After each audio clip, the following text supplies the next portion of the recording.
Bom, dando continuidade então na nossa aula 2 agora sobre o exercício de proteção de sistemas elétricos, tá? Na aula passada a gente tinha parado no dimensionamento dos RTCs, né, na relação de transformação dos 3 TCs, e agora a gente vai continuar nessa aula aqui com a função 51F, tá, dos relés, que a gente vai ver agora.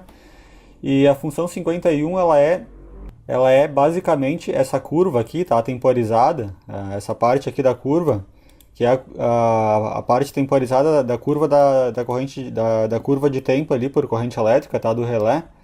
E a gente vai fazer o projeto agora, o cálculo dessa corrente aqui de atuação, tá, que é a corrente mínima de atuação.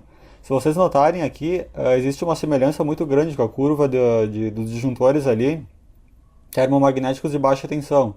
Então, como eu falei, essa curva aqui, ela no sistema de alta tensão ela é implementada via programação no relé, mas nos sistemas de baixa tensão, né, na proteção, ela já é implementada ali, né, dentro do próprio disjuntor termomagnético de baixa tensão. Então, é essencialmente a mesma curva. Tem uma corrente mínima de atuação para correntes menores que essa, o relé nunca vai atuar, né, para correntes dentro dessa faixa aqui, que é considerado a faixa de carga nominal do alimentador.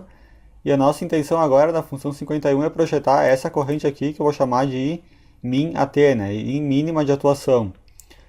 Para a gente fazer isso, tá, podem existir diversos tipos de critérios diferentes, tá, para fazer isso. O critério que eu vou adotar para esse sistema aqui é esse critério aqui.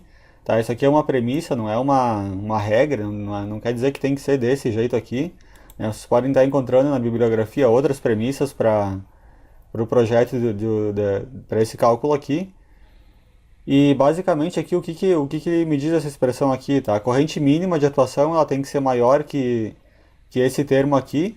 Esse termo aqui é quem? É a corrente nominal do alimentador vezes um fator de crescimento, tá? De carga que eu vou estar considerando, dividido por RTC, tá? Porque dividido por RTC porque a corrente que entra no relé é corrente de secundário de TC, né? Não de primário.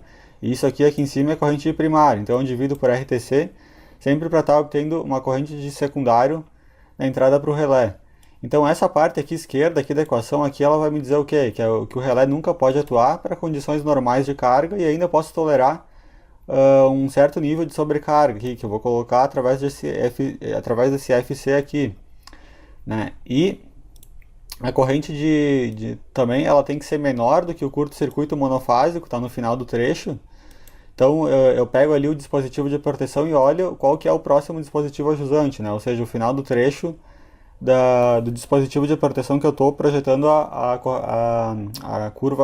corrente da curva 51 aqui. Então, se a gente voltar aqui em cima, tá? Pegar, por exemplo, o R1 aqui, a zona de proteção dele é toda essa zona aqui, tá? Ela vai até o ponto aqui onde começa a proteção do relé 2, que é do relé 2 aqui em diante, né? E do relé 3 daqui, né, depois dele até o final até o próximo dispositivo de proteção que teria aqui desse lado aqui, né? Então, por que eu seleciono o curto-circuito bifásico, tá? Porque eu tenho que pegar aqui o menor valor de curto-circuito, o menor valor de defeito que eu tenho aqui, tá? Se eu comparar o bifásico e o trifásico aqui, o bifásico é sempre menor em todas as situações, né? Geralmente é o que se espera. Então eu vou pegar curto bifásico, tá? Aí vocês podem se perguntar aqui por que eu não estou pegando o monofásico, que é o menor valor ainda, né?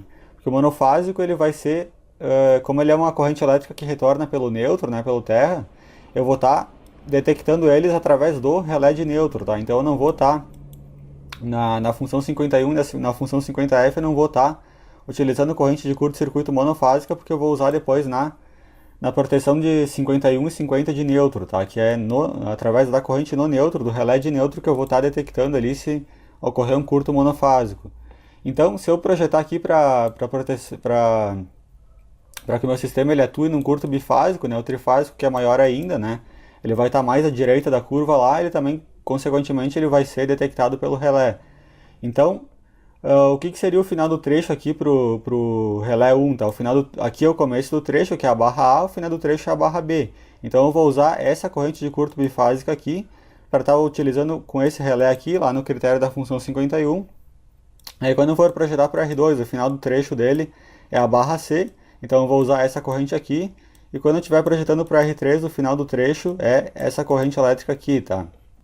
Então, substituindo os valores, tá, que a gente viu lá em cima aqui, 589 é a corrente ali que passa no trecho do relé 3, Tá, eu vou tolerar uma sobrecarga de até 30%, então quer dizer que se eu tiver uma corrente até 30% maior que essa, né, uma situação de sobrecarga que pode ocorrer ali momentaneamente, eu não quero que o meu relé atue, né, eu vou tolerar então essa sobrecarga, isso aqui poderia ser 1,1, 1,2, 1,3 também, isso depende do projetista, tá, não é uma regra esse 1,3 aqui, dividido por 120, então vai me dar esse valor aqui, e eu tenho que essa corrente mínima de atuação ela tem que ser menor do que isso daqui também para que eu garantir ali para eu garantir que se ocorrer um curto bifásico e também um trifásico, ele vai entender como defeito, né, e vai atuar. Só que como é a curva temporizada, tá? Eu vou escolher o valor mínimo de atuação mais próximo desse valor aqui menor aqui, tá? Porque eu já estou tolerando aqui uma sobrecarga de 30%, eu não preciso deixar o valor da corrente mínima de atuação próxima do curto-circuito. Senão, se eu deixasse ela muito próxima desse valor aqui, eu estaria tolerando aqui uma sobrecarga muito grande, né, no alimentador. Então, eu pego a corrente elétrica mais próximo possível do 6 aqui.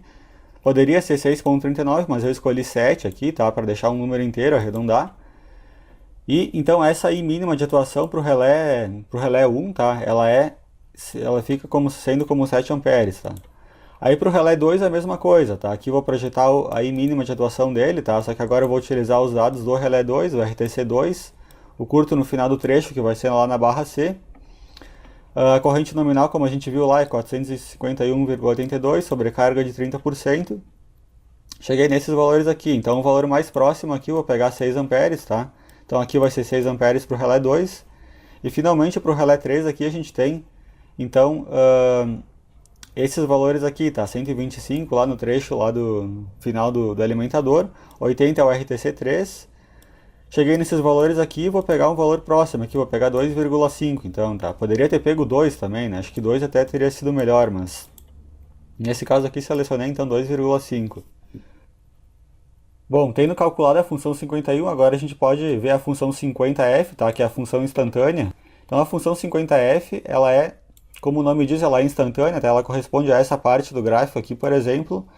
A gente vai selecionar uma corrente elétrica aqui tal que se o TC detectar essa corrente elétrica aqui, ele vai atuar num tempo que é um tempo muito curto, né? Um tempo que tende a zero aqui praticamente, tá? Para preservar a integridade ali dos condutores, né? Então, para a função 50f, tá?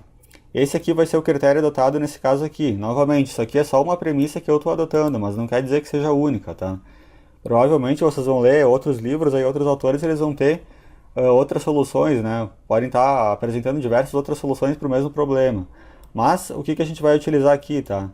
Eu vou colocar a corrente, como eu utilizei ali eu já usei na função 51f aqui a corrente nominal e a corrente de curto bifásica, tá?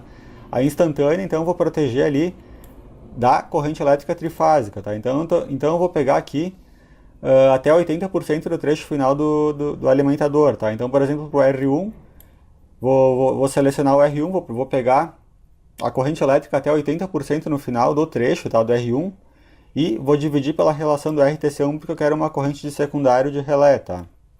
Então se a gente vier aqui, eu tenho aqui, então o R1, tá? 80% do trecho protegido pelo R1 seria mais ou menos até esse ponto aqui, tá?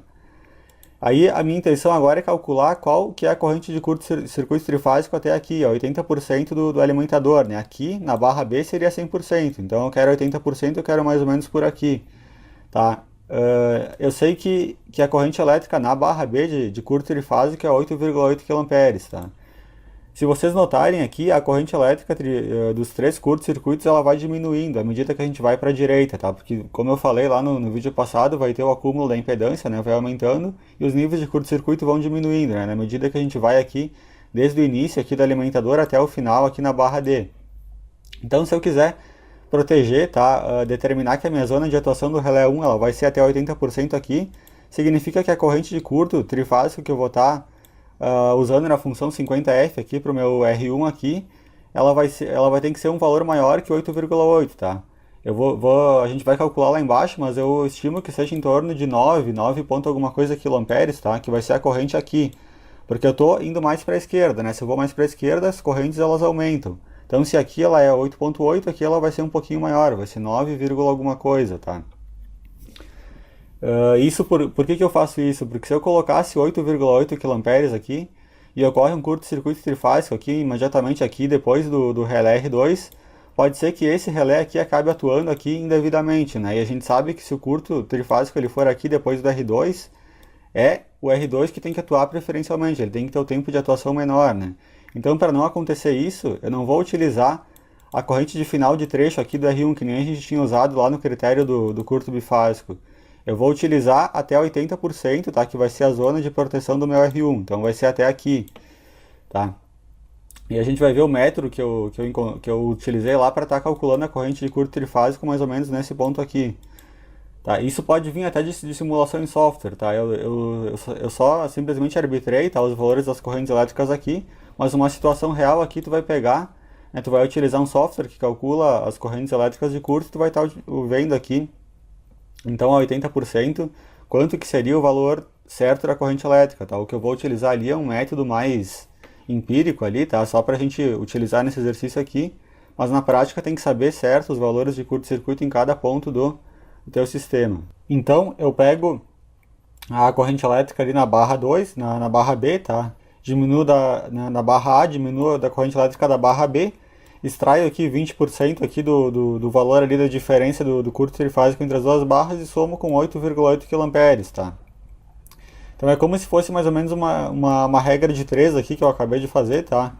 E somo depois, né, esses 20% que eu extraio aqui da diferença entre as duas correntes com a corrente de 8,8 kA, né, da barra B. Aí eu chego, como eu tinha falado ali, numa corrente um pouquinho acima do 8,8, deu 9,2 kA, tá? Então, fazendo 9.240 por 120, tá, a gente chega aqui nesse critério, aqui nessa condição aqui, a I de atuação instantânea tem que ser maior ou igual a 77, eu vou escolher ali exatamente 77 para mim pegar bem no ponto ali de 80% que foi o calculado aqui. Para o relé R2 eu faço a mesma coisa, tá? Aí agora fica entre a barra, entre o curto na barra B e o curto na barra C, tá? Extraio os 20%, somo com 6,3 kA da barra C, chego em 6,8, tá? Então novamente 6,8 aqui, kA, um pouquinho maior que o 6,3, divido pelo RTC do relé 2, que é 100. Então chego nesse resultado aqui que tem que ser maior ou igual a 68, vou escolher então 68. Para o relé R3 agora, tá? Entre a barra C e a D, né? Faço a subtração dos curtos trifásicos aqui, vou chegar então 4,5 kA, tá? Dividido por 80, que é o RTC3. Eu chego aqui então 56,75, o valor mais próximo ali, que eu posso arredondar para cima, é 57. Então na próxima aula a gente continua agora com a função 51 e 50N agora para o relé de neutro, tá? Como vocês podem ver aqui agora, sim, a gente vai utilizar a corrente de curto monofásico, tá? Para esse vídeo não ficar muito longo, então continuo na próxima aula. Então, se gostou do vídeo, deixa o joinha, se inscreve no canal e até a próxima, valeu!